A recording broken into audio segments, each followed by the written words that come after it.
quand je l'ai conçu avec l'équipe, c'était pas complètement juste pour aider des jeunes issus des milieux défavorisés à se lancer. En fait, aujourd'hui, encore, c'est pas du tout un projet RSE qui a été fait avec une notion un peu caritative. Aujourd'hui, il nous faut ces 25 licornes. Moi, j'y tiens. Et moi, je suis persuadée que le fondateur de Future Licorne, le fondateur de plus belles startups de la France, il pourrait en effet venir de HEC, il pourrait en effet venir de Polytechnique, de ce genre de milieu-là. Ils viendront aussi des quartiers, ils viendront aussi de la ruralité, ils viendront de partout en France. Ils pourraient être immigrés, ils pourraient être réfugiés. Et aujourd'hui, si ces meilleurs talents n'arrivent pas à rejoindre la French Tech, n'arrivent pas à lancer ces startups, c'est en grande partie notre faute. Et du coup, il nous faut en fait une sorte de solution assez structurelle pour changer tout ça.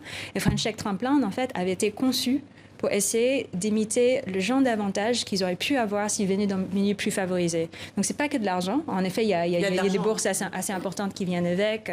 Plusieurs dizaines de milliers d'euros. Dans un premier temps, c'est plutôt 17 000 euros. 17 000. Et puis, plus tard, dans 30. La deuxième phase, c'est autour de 30, plus de l'accompagnement dans un incubateur accélérateur. Donc, pas que de l'argent, mais quoi alors? C'est pas que de l'argent. Par exemple, on leur assigne un parrain, une marraine, qui est un entrepreneur qui a réussi pour les suivre en mode fil rouge du début jusqu'à la fin. Pourquoi? Parce que la réussite dans la tech, on le sait tous, c'est lié aussi à cette affaire de réseau.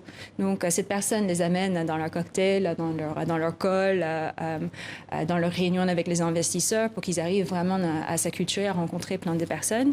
Il y a aussi énormément d'animation qui est fait tout au long de l'année pour les aider à vraiment s'entraider. Il y a beaucoup de coaching aussi dans des choses comme la prise de parole ou la culture de start-up qui les aide à mieux s'intégrer.